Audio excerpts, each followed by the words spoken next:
Ever run into like a really, really smart person and then they do something that makes you just scratch your head?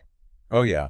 Like you think, how could someone so intelligent be so, well, Yeah. foolish, I guess? Absolutely. You know, they have all the knowledge and the smarts, but Right. they make decisions that just don't seem to add up. The real head scratcher, right? Yeah, exactly. And it really makes you think about the relationship between intelligence and, well, actually making smart choices. Totally. Like, is there something more to it than just having a high IQ? Right. Today, we're diving deep into this fascinating idea of the intelligence trap, where we'll explore how intelligence doesn't always equal wise decisions, Right. and how sometimes it can even lead us down some pretty twisty paths. Yeah, it's almost counterintuitive, isn't it? It is. You'd think that the smarter you are, the better choices you make. Right. But it's not always the case. Exactly. And we're going to be drawing a lot from David Robson's book, The Intelligence Trap, for this deep dive. A really interesting book. Yeah. So let's get into it. Why do smart people sometimes do foolish things? You know, I think Robson's analogy of intelligence as a powerful engine in a car Oh, yeah. is a really helpful way to visualize this whole concept. Yeah. Imagine you have this supercharged engine Okay. capable of incredible speed and power. I'm with you. But then you realize there's no steering wheel, Oh. no brakes, and no navigation system. You're just good. Yeah, you're just hurtling forward with no control. It's a recipe for disaster. Exactly. And that's kind of what it's like when someone has high intelligence, Yeah. but lacks the other essential skills for making sound judgments. Right. It's like all gas and no brakes. Yeah, it's all potential, but without the necessary tools to harness it effectively. Yeah, and it's not just about making bad decisions. It's also about holding on to false beliefs. Yeah, sometimes even in the face of overwhelming evidence to the contrary. You know, sometimes it feels like intelligence can almost make it easier for someone to dig in their heels. Exactly, because they're really good at finding reasons and arguments Yeah. to support what they already believe. Right. It's like that saying. Right. You can't reason someone out of a position they didn't reason themselves into. Oh, that's a good one. And the research really backs this up. It does. You know, studies show that even in professions where you'd think IQ would be everything, Like what kind of professions are we talking about? like lawyers and accountants, engineers, Okay. Yeah, those seem like pretty brain power. political fields. Right. But their IQ scores only account for about 29% of their job performance. Wow, that's significant. But it still leaves a lot unexplained, doesn't it? Yeah, it really highlights that there's more to success than just raw intelligence. Right. It's like that analogy of height in basketball. Oh, yeah, I've heard that one. Like, sure, you need to be tall enough to play, but beyond a certain point, Yeah. other skills like agility, shooting, coordination, teamwork, those become way more crucial. Yeah, so it seems like intelligence is kind of like a baseline. You know, like a foundation. Yeah. It's necessary, but not sufficient on its own. Okay, so then the question is, what else are we missing here? Yeah, what are those other crucial ingredients? What else do we need besides that baseline of intelligence? Yeah, and Robson really gets into the limitations of traditional IQ tests and points to this emerging research on evidence-based wisdom and other forms of intelligence. It's like we're realizing that there's more to being smart than just acing a standardized test. Totally, like street smarts versus book smarts. Exactly. It's not just about what you know, it's about how you apply that knowledge. Okay, so one theory that really stands out is Robert Sternberg's triarchic theory of intelligence. Yeah, this one's really interesting. So this theory suggests that intelligence is made up of 3 distinct abilities: Okay, what are they? analytical, creative, and practical intelligence. Oh, I like this breakdown. So analytical intelligence, that's kind of what we traditionally think of as IQ. Yeah, like your ability to analyze information, solve problems, think critically. Exactly. Think of someone who excels at standardized tests. Okay. Like they can just breeze through the SATs or whatever. Got it. Yeah. Then there's creative intelligence. This is your ability to come up with new ideas, to think outside the box, to be innovative. Okay, yeah, so not just following the rules, but actually bending or breaking them. Yeah, and it's not just about being artistic. It's about being able to generate new solutions. Yeah, find novel approaches. To all sorts of problems. Okay, with you. And then there's practical intelligence, which is all about navigating the real world effectively. Like common sense. Exactly. Knowing how to get things done. Street smarts. It's like someone might be brilliant in a classroom setting, Right. but then struggle with everyday tasks or social situations. Yeah, like they can ace a physics exam, Right. but can't figure out how to assemble a piece of furniture. Oh, they can write a brilliant essay. But they can't read social cues and stumble in their interpersonal relationships. So it's about bridging that gap between theoretical knowledge and real-world application. Yeah, and what's really interesting is that Sternberg's research shows that when teaching methods incorporate all three types of intelligence, students learn more effectively. That makes sense. And they perform better academically. Wow, so it's not just about catering to different learning styles. Yeah. It's actually about developing a more well-rounded intelligence. Exactly. It's about recognizing that there are multiple ways to be smart. Yeah, and that nurturing all of these facets can lead to better outcomes. Yeah. So we've talked about intelligence as a foundation. Yeah. And these different types of intelligence. Now let's bring in this idea of rationality, or RQ. Because it's one thing to have intelligence, that raw potential. Right. But it's another thing to be rational. Yeah, to make decisions that are in line with your goals and values. Yeah, to be able to think clearly and logically. And to form beliefs based on evidence and reason. Exactly. And it turns out RQ and IQ, they're not always perfectly correlated. Oh, interesting. So you can have a high IQ and still make irrational decisions. Yeah, there's this concept called disrationalia. Disrationalia. Which is this mismatch between intelligence and rational thinking.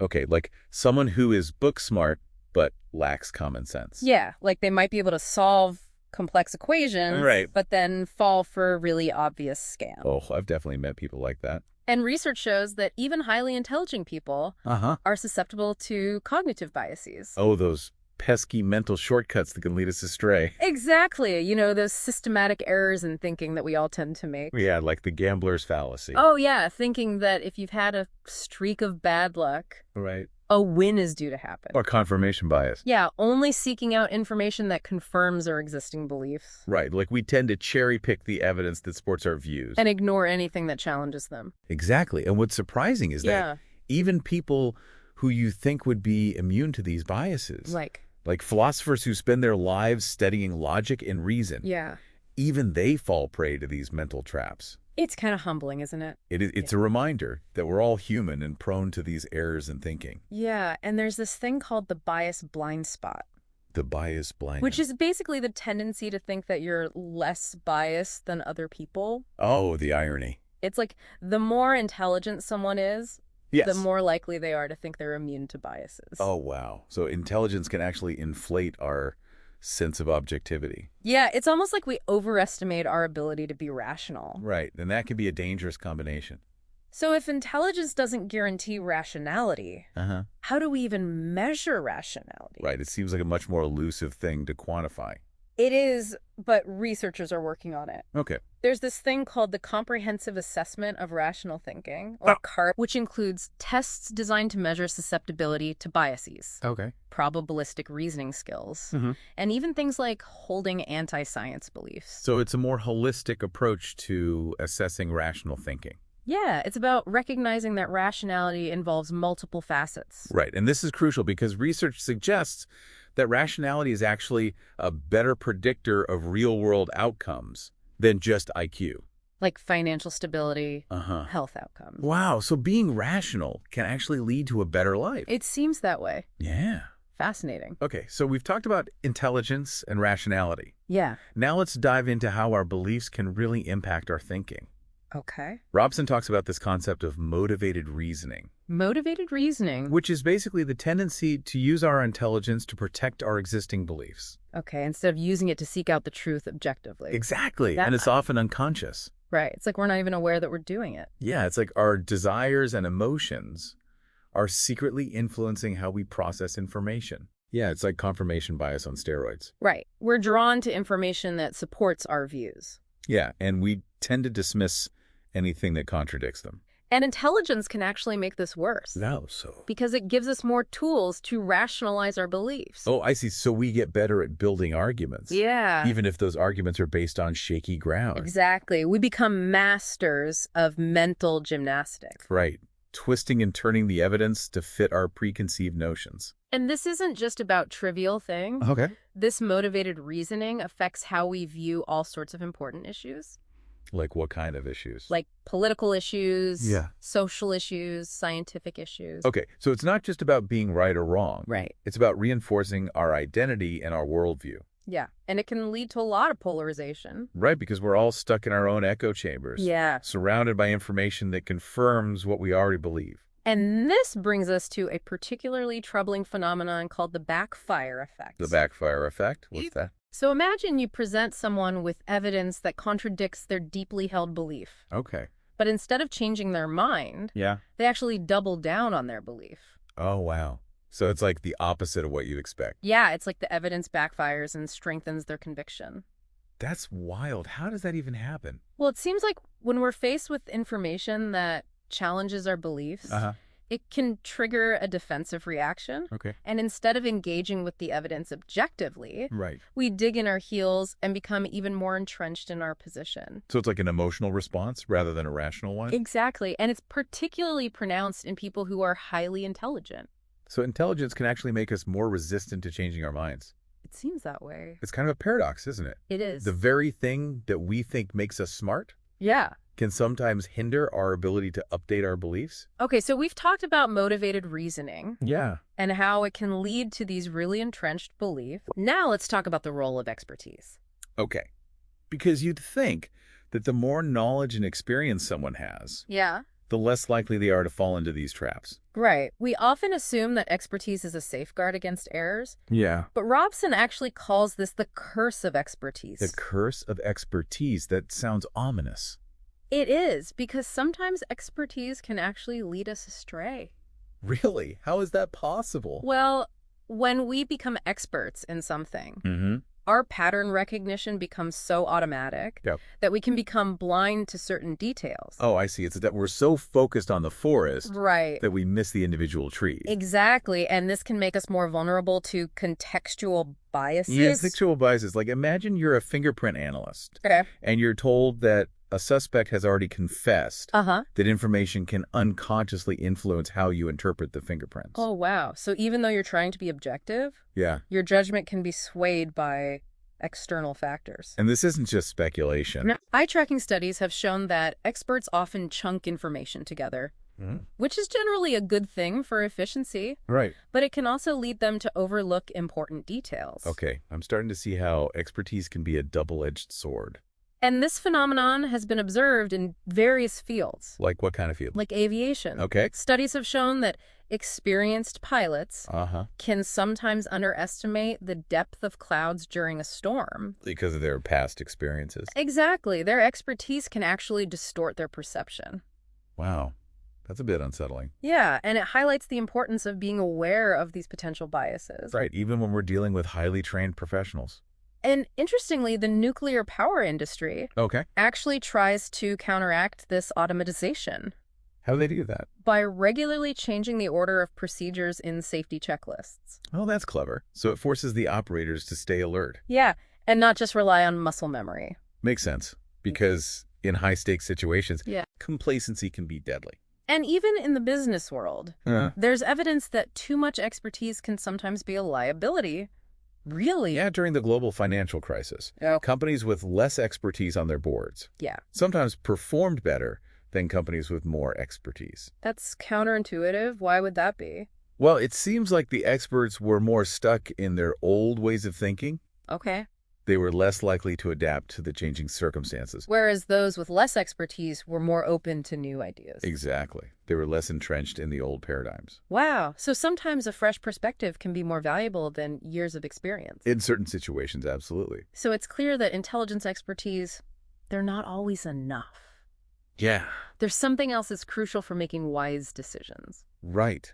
And that brings us to the concept of wisdom. Wisdom. Yeah, that elusive quality that seems to go beyond just intelligence. So how does Robson define wisdom? Well, he sees it as a combination of several key elements. Okay. Intellectual humility, perspective taking, and emotional regulation. So it's about being aware of the limits of your own knowledge. Exactly. Being able to see things from other people's points of view. Yeah. And being able to manage your emotions effectively. right? So it's not just about what you know. Right. It's about how you think and how you approach the world. Exactly. It's about having a certain mindset. Okay, so can you give me an example of someone who embodies wisdom? Oh, absolutely. Like a historical figure or... Yeah, well, Benjamin Franklin is often cited as a prime example. Okay.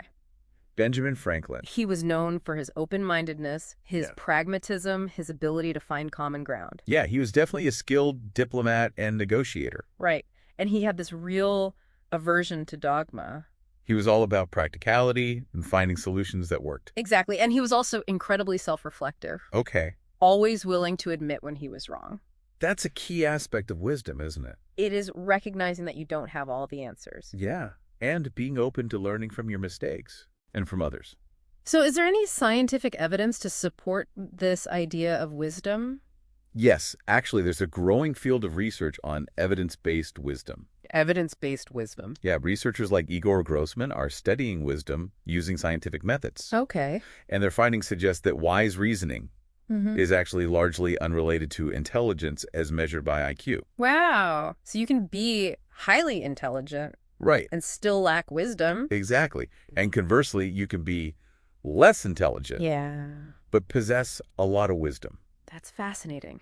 It is. And what's even more interesting is that wise reasoning is a better predictor of well-being than intelligence. So it seems like wisdom is really important for living a good life. It does. And this aligns with the ancient philosophical traditions that have always emphasized the importance of wisdom. Okay, so then the big question is, Yeah. how do we cultivate wisdom? Right. Is it something we're born with, or can we develop it? I'm hoping it's something we can learn. Me too.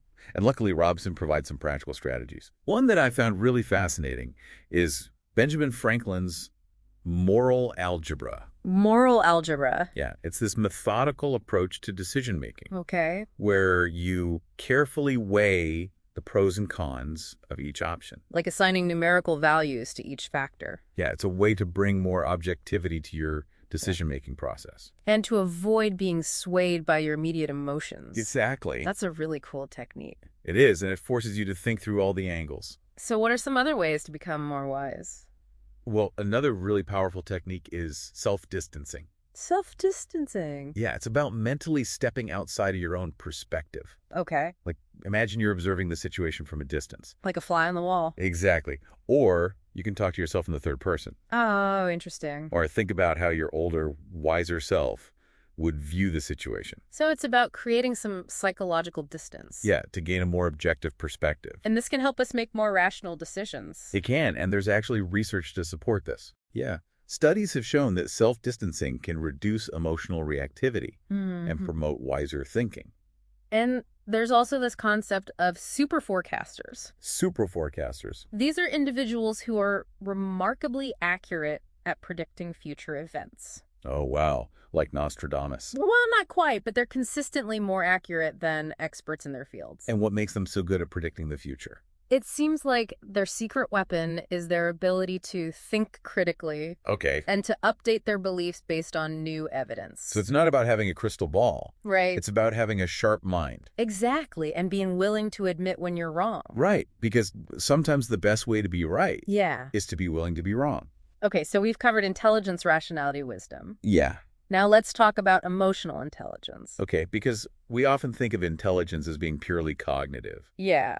But our emotions play a huge role in how we think and make decisions. And there's this fascinating theory called the somatic marker hypothesis. The somatic marker hypothesis. Which suggests that our gut feelings are actually based on our past experiences. Yeah. Our brains store these emotional memories. Yeah. And when we encounter a similar situation, those memories trigger these subtle bodily sensations we experience as gut feelings. Our bodies are giving us clues about what to do. Exactly. And these gut feelings can guide us towards advantageous choices. Interesting. But aren't our emotions sometimes unreliable? Yeah, they can definitely lead us astray. Especially in the heat of the moment. Exactly. So how do we balance our gut feelings with rational thinking? Well, that's where emotional regulation comes in. Emotional regulation. Yeah, it's about being aware of our emotions, understanding what they're telling us, and being able to manage them effectively. So it's not about suppressing our emotions. Right. It's about using them as valuable information. Exactly. And research by Lisa Feldman Barrett shows that the better we are at differentiating our emotions. Differentiating our emotions. Yeah, like being able to label them precisely. Okay. The better we are at making decisions. Wow. So being able to say, I'm feeling anxious. Yeah. Instead of just, I'm feeling bad. Exactly. Can actually improve our judgment. It seems that way. That's amazing. And this emotional self-awareness is also linked to wisdom and to being more open-minded. So it's all connected. It is. Our emotions, our thoughts, our behaviors. So what are some ways to improve our emotional intelligence?